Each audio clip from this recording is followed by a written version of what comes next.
तो मान लेते हैं कि आप एटीएम ऑप्शन का कॉल बाय कर रहे हैं जिसका जो डेल्टा है वो 0.50 है और उसकी जो प्राइस है वो 300 रुपीज है।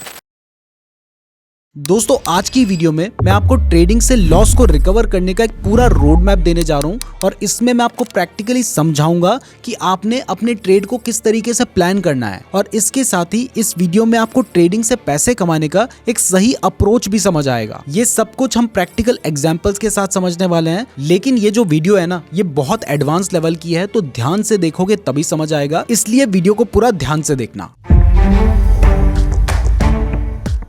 तो सबसे पहले मेरा आपसे एक सवाल है और वो सवाल ये है कि अगर मान लीजिए आपके पास 10 लाख रुपए हैं और उस 10 लाख रुपए से आप बिजनेस शुरू करना चाहते हैं, तो आप कैसे अपना बिजनेस स्टार्ट करोगे? जाहिर सी बात है कि आप पहले बहुत अच्छे से रिसर्च करोगे कि आपको कौन सा बिजनेस करना है। अब जब आपको समझ आ गया कि आपको ये बिजनेस करना है तो उस प्रोडक्ट को भी आप बहुत अच्छे से डिजाइन करोगे, उसके बारे में अच्छे से स्टडी करोगे। अब जब आपका प्रोडक्ट रेडी है तो अब बारी आएगी कैपेक्स यानी कैपिटल एक्सपेंडिचर करने की। तो आपको पता है कि आपके पास 10 लाख रुपए हैं, तो इस 10 लाख रुपए को आप बहुत संभल के खर्च करोगे।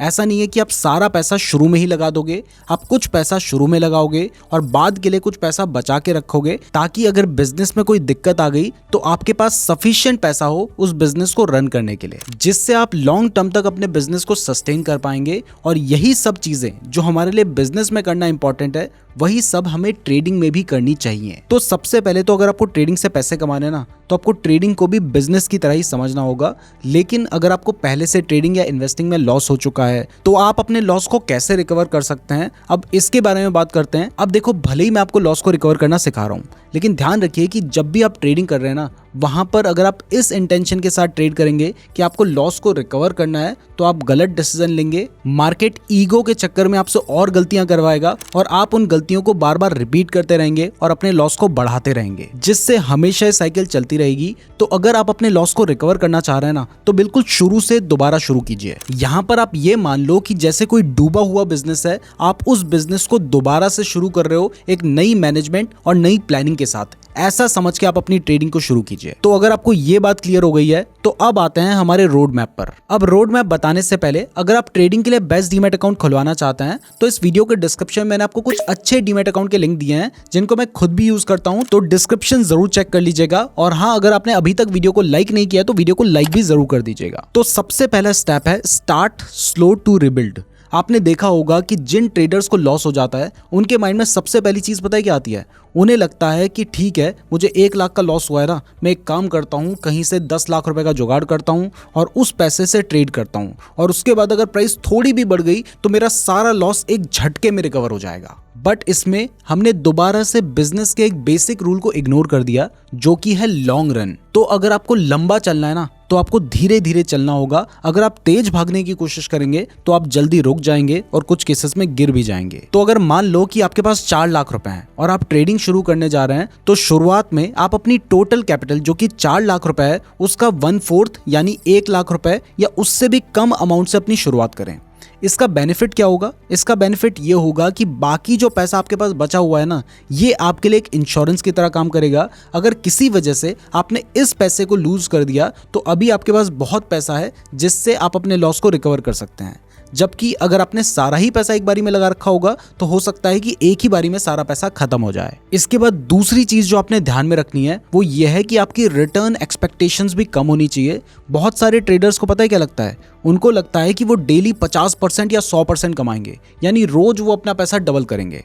अगर ये प्रैक्टिकली पॉसिबल होता ना, तो वो ट्रेडर या अगर मैं भी ऐसा कर पाता तो मैं आज दुनिया का सबसे अमीर इंसान होता। बट ये प्रैक्टिकली पॉसिबल नहीं है, लेकिन इसी लालच के चक्कर में ज्यादातर लोगों ने अपने पैसे डुबाए हैं। तो अगर आप ट्रेडिंग में नए हैं ना, तो आप अपना जो मंथली टारगेट है उसको 4 से 5% के पास रखेंगे तो ये बेटर रहेगा। अब आप कहेंगे कि मंथ में 4 से 5% ये तो बहुत कम है, लेकिन अगर आप महीने का 4 से 5% प्रॉफिट बना पाए ना ओवरऑल, तो आप 90% ट्रेडर्स से ज्यादा कमा रहे हैं। क्योंकि अगर आप महीने का 5% कमा रहे हैं तो आप साल का लगभग 60% कमाएंगे, यानी एक साल में आपका जो पैसा है वो 1.5 गुना हो जाएगा। अब अगर आप एक साल तक लगातार हर महीने ओवरऑल 5% का प्रॉफिट कमा पा रहे हैं और साल में 60% का प्रॉफिट कमा पा रहे हैं, तो अगले साल आप पर मंथ टारगेट को बढ़ाकर 6 से 7%, और अगर आपको लगता है कि आप में वो टैलेंट है तो 8% भी कर सकते हैं। अब अगर आप सेकेंड ईयर में ओवरऑल हर महीने 8% कमा पा रहे हैं तो साल में आप 96% कमा रहे हैं, यानी मोटा मोटी आपका जो पैसा है वो हर साल डबल हो रहा है। अब बहुत सारे ऐसे ट्रेडर्स हैं, मुझे पता है कि जिनकी एक्सपेक्टेशंस बहुत ज्यादा बढ़ चुकी हैं,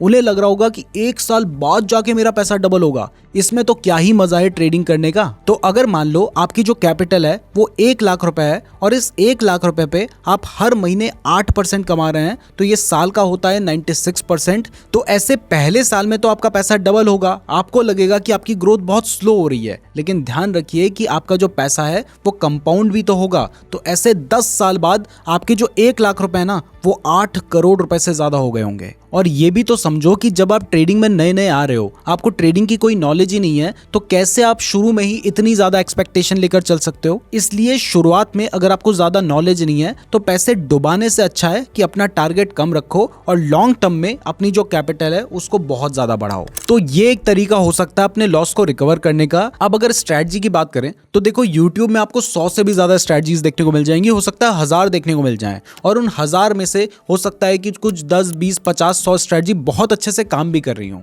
लेकिन क्या आप इन सारी स्ट्रेटजी को एक साथ अप्लाई करके पैसे कमा सकते हो?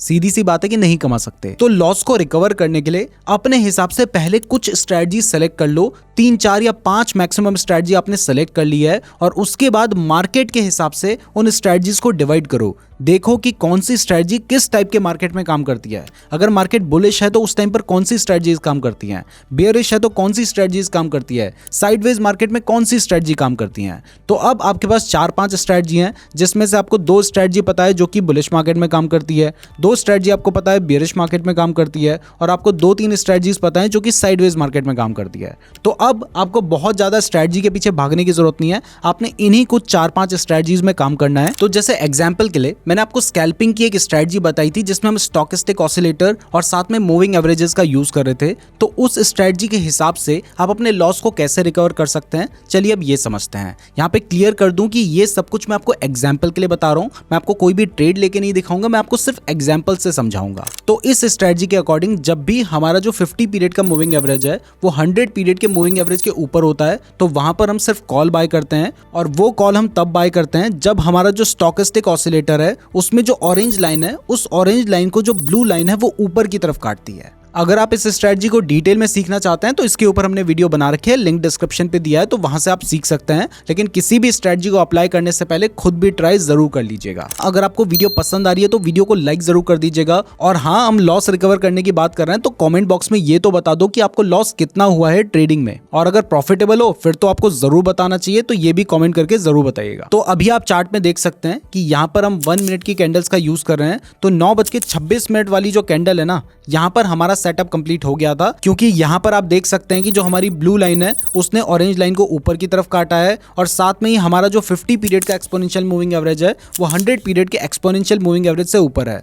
तो यहाँ पर हम कॉल ऑप्शन बाय कर सकते हैं, लेकिन बाय करने से पहले या फिर ट्रेड लेने से पहले आपको ये पता होना चाहिए कि आप एग्जिट कहाँ पे करेंगे। तो देखो, अगर आप एक ट्रेड में एंटर हो चुके हैं तो आप 2 ही कंडीशन में एग्जिट लेंगे, या तो आपको प्रॉफिट हो रहा है या फिर आपको लॉस हो रहा है। अब देखो, ये जो स्ट्रेटजी मैंने आपको बताई है ये हमने आपको स्कैल्पिंग के हिसाब से बताई है, लेकिन स्कैल्पिंग में आप बहुत ही शॉर्ट टाइम के लिए मार्केट में एंटर कर रहे हैं, तो यहाँ पर आपने अपने रिस्क रिवॉर्ड रेशियो को बहुत पहले से ही डिसाइड कर लेना है, और मिनिमम 1:1 का रिस्क रिवॉर्ड रेशियो तो आपको रखना ही होगा। तो रिस्क रिवॉर्ड रेशियो डिसाइड करने के बाद आप अपना लॉस एपेटाइट भी डिसाइड कर लीजिए, जो कि देखो हर ट्रेडर के हिसाब से डिफरेंट होता है। लेकिन मैं एग्जाम्पल के लिए मान के चल रहा हूँ कि आपकी जो टोटल कैपिटल है ना, आप उस पर डेली 0.30 से लेकर 0.50% तक का रिस्क ले सकते हैं। ध्यान रखिए कि यहाँ पर मैं टोटल कैपिटल की बात कर रहा हूँ। जैसे एग्जांपल के लिए हम मान के चल रहे हैं कि आपकी जो टोटल कैपिटल है वो 4 लाख रुपए है, तो मैंने आपको पहले ही कहा है कि आपने जो आपकी टोटल कैपिटल है उसका 1/4 ही यानी 1 लाख रुपए से ही ट्रेड लेना है। बाकी के जो 3 लाख रुपए हैं वो आपने बचा के रखने हैं, ताकि इन केस कुछ बड़ा हो गया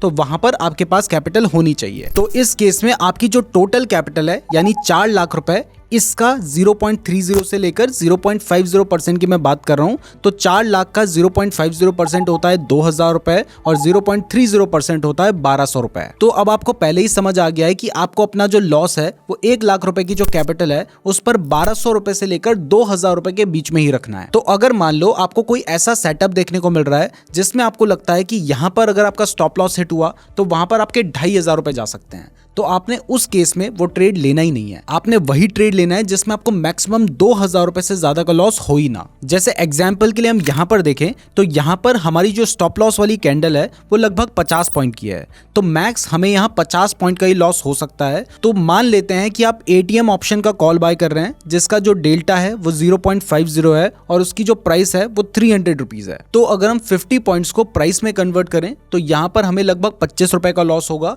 और क्योंकि बैंक निफ्टी का जो लॉट साइज है वो 15 का है, तो पर लॉट अगर हमारा स्टॉप लॉस हिट होगा तो हमें 375 रुपीज का लॉस हो सकता है। तो ऐसे में अगर आप 4 लॉट खरीदेंगे और आपका स्टॉप लॉस हिट हो जाता है तो आपको 1,500 का लॉस होगा, और अगर आप 5 लॉट खरीदेंगे तो आपको लगभग 1,900 रुपए का लॉस होगा। तो इस हिसाब से अगर आप यहाँ पे ट्रेड करते हैं तो आप मैक्सिमम 4 या 5 लॉट ही खरीदें। अगर आप 4 लॉट खरीदते हैं तो उनको बाय करने के लिए आपको लगभग 18,000 रुपए देने होंगे। तो भले ही आपके पास 4 लाख रुपए हैं, लेकिन यहाँ पर आपको 4 ही लॉट बाय करने हैं जो कि आपको लगभग 18,000 रुपए का मिलेगा, और इसमें अगर आपका स्टॉप लॉस हिट होगा तो आपको मैक्सिमम 1,500 रुपए का ही लॉस होगा। तो इस तरीके से एक ट्रेड को एग्जीक्यूट किया जाता है, और ट्रेड में एंटर करने से पहले ही आपको सारी सिचुएशंस को अपने कंट्रोल में ले लेना है। अब एक सेकंड एग्जांपल देखते हैं जो कि हमारे पहले सेटअप जैसा ही है, बट यहाँ पर हमें कोई ज्यादा मोमेंटम देखने को नहीं मिला है। तो ये एक बहुत ही इंपॉर्टेंट सिनेरियो है जो कि आपको मार्केट में ट्रेड करते हुए देखने को मिलेगा। अब अगर आप स्कैल्पिंग कर रहे हैं तो बहुत ज्यादा चांसेस है कि आप ऑप्शन बाइंग करते होंगे। अब अगर आप ऑप्शन बाइंग करते हैं और इस टाइप के मार्केट में आप एंटर कर जाते हैं तो यहाँ पर आपके लिए जो सबसे ज्यादा इंपॉर्टेंट होता है वो है थीटा यानी टाइम। तो अगर आप कभी इस टाइप के मार्केट में एंटर कर जाते हैं और आप स्कैल्पिंग कर रहे हैं और आपको 10 मिनट तक मार्केट में कोई भी मोमेंटम देखने को नहीं मिलता है, तो फिर जितना ज्यादा टाइम बढ़ता जाएगा आपका लॉस भी बढ़ता जाएगा। इसलिए ऐसे केस में चाहे आपका जो ट्रेड है उसमें स्टॉप लॉस हिट हो या फिर ना हो, बेटर है कि आप उस ट्रेड से बाहर निकल जाएं, क्योंकि अगर आप खुद ऐसा नहीं करेंगे तो ज्यादातर केस में थीटा की वैल्यू डिक्लाइन होने की वजह से आपका स्टॉप लॉस हिट हो ही जाएगा। अब इसके बाद एक थर्ड ट्रेड देखते हैं। इसमें हम देख सकते हैं कि हमें एक बड़ी स्टॉप लॉस की कैंडल देखने को मिल रही है जो कि लगभग 65 से 70 पॉइंट्स की है, जो कि एक बार में ही आपको बड़ा लॉस दे सकती है। तो पहले तो इस टाइप के ट्रेड्स को आपको अवॉइड करना है, लेकिन इसके बावजूद भी अगर आपको ट्रेड करना है तो ऐसे में भी आपको अपने बहुत ही कम कैपिटल को यहाँ पर लगाना है ताकि आपका risk to reward ratio maintain रहे। वैसे बेटर है कि इस टाइप के ट्रेड्स को अवॉइड करो जहां पर आपको बड़ा स्टॉप लॉस देखने को मिल रहा हो। अब इसके बाद आते हैं हमारे फोर्थ सेटअप पर। ये वो सेटअप है जहां पर हमें एक बहुत ही छोटी स्टॉप लॉस की कैंडल देखने को मिल रही है। तो इस टाइप के जो ट्रेड्स हैं इनको आपने मिस नहीं करना है, क्योंकि आपका स्टॉप लॉस छोटा है और आपको बड़ा टारगेट मिल सकता है। अब क्वेश्चन ये उठता है कि इस केस में हमारी जो ट्रेड कैपिटल है उसको हम कैलकुलेट कैसे करेंगे। तो यहाँ पर हमारा जो स्टॉप लॉस है वो 25 पॉइंट्स का है, और एग्जाम्पल के लिए मान लो कि जो डेल्टा है वो 0.50 का चल रहा है। तो इस केस में हमारा जो स्टॉप लॉस होगा वो 12.5 रुपए का होगा, और एग्जाम्पल के लिए मान लीजिए कि उस ऑप्शन की जो प्राइस है वो 300 रुपीज चल रही है, और बैंक निफ्टी में आपको पता है कि एक लॉट में 15 क्वांटिटी आती है। तो यहाँ पर हमारा जो पर लॉट का लॉस होगा वो 187.5 रुपीज निकल कर आएगा, जिसको निकालने के लिए हमने 12.5 जो कि हमारा लॉस था और बैंक निफ्टी में जो 15 क्वांटिटी होती है उनको मल्टीप्लाई किया है। अब हमने पहले से डिसाइड कर रखा है अपनी कैपिटल के हिसाब से कि हम मैक्सिमम कितना लॉस ले सकते हैं, वो 2,000 का ले सकते हैं, लेकिन मैं एग्जाम्पल के लिए 1500 रुपीज मान के चल रहा हूं। तो 1500 से अगर हम 187.5 को डिवाइड करें तो ये निकल कर आता है 8, यानी इस ट्रेड में आपको 8 लॉट से ज्यादा नहीं लेने हैं, क्योंकि अगर आप 8 लॉट लेंगे और अगर आपका स्टॉप लॉस हिट हो जाता है तो यहाँ पर आपको मैक्सिमम 1500 रुपीज का ही लॉस होगा, और अगर आपका ये ट्रेड चल जाता है तो आपको अच्छा खासा प्रॉफिट हो सकता है। अब एक लास्ट ट्रेड देखें तो यहाँ पर हमें जो मोमेंटम देखने को मिल रहा है वो काफी बड़ा है, जो कि 7 से 8 मिनट तक चला था। तो ऐसे में अगर आपको दिखाई देता है कि आपकी स्ट्रेटजी काम कर रही है तो आप अपने ट्रेड को स्केल अप कर सकते हैं। मतलब अगर आपको कोई high momentum one sided trade दिख रहा है और आपको दिख रहा है कि यहाँ पर प्रॉफिट हो सकता है, तो उस जगह पर आप ग्रेजुअली अपनी कैपिटल को थोड़ा सा बढ़ा सकते हैं। बट जब आप मार्केट में नए हैं तब आपने ये नहीं करना है, जब आपको थोड़ा एक्सपीरियंस हो जाएगा तब आप ये करिएगा, क्योंकि ये वो टाइम होगा जब आप बहुत बड़ा प्रॉफिट कमा पाएंगे। तो इस तरीके से जब आप प्रॉपर्ली ट्रेडिंग में काम करेंगे ना, तभी आप अपने लॉस को रिकवर कर पाएंगे। लेकिन लॉस को रिकवर करने के लिए यहाँ पर एक और चीज बहुत ज्यादा इंपॉर्टेंट है, और वो है एक ट्रेडिंग जर्नल, जिसमें आपने मेंशन करना है कि आपने ट्रेड क्या सोच कर लिया था, उसमें अगर आपको लॉस हुआ है तो कितना लॉस हुआ है, आपकी गलती क्या थी, क्या आपने अपने इमोशंस को कंट्रोल में रखा था। ये सब चीजें आपने मेंशन करनी है, क्योंकि अगर आपको ट्रेडिंग से पैसे कमाने हैं ना, तो आपको अपनी ही गलतियों से सीखना होगा। बाकी दूसरों की गलती से भी सीखो, लेकिन जो गलती एक बार हो गई है उस गलती को आपने दोबारा रिपीट नहीं करना है। क्योंकि ज्यादातर लोग जो अपना ट्रेडिंग में लॉस करवा रहे हैं, उनको पता ही नहीं है कि उनको लॉस क्यों हुआ है, और वो एक ही गलती को बार बार रिपीट कर रहे हैं, जिससे वो हमेशा लॉस करते ही रहेंगे। बाकी वीडियो पसंद आई है तो लाइक जरूर करना, और हाँ, हमारे चैनल को सब्सक्राइब भी कर लेना, अदरवाइज आपको हमारी वीडियो कभी रिकमेंड ही नहीं होगी, तो आप दोबारा सीखेंगे कैसे। बेस्ट डीमैट अकाउंट के लिंक हमने आपको डिस्क्रिप्शन पे दिया है, तो डिस्क्रिप्शन भी जरूर चेक कर लीजिएगा। और वो जो ट्रेडिंग स्ट्रेटजी हम इसमें यूज कर रहे हैं, वो ट्रेडिंग स्ट्रेटजी की वीडियो आपको यहाँ पर दिखाई दे रही है, तो यहाँ से आप देख सकते हैं। धन्यवाद।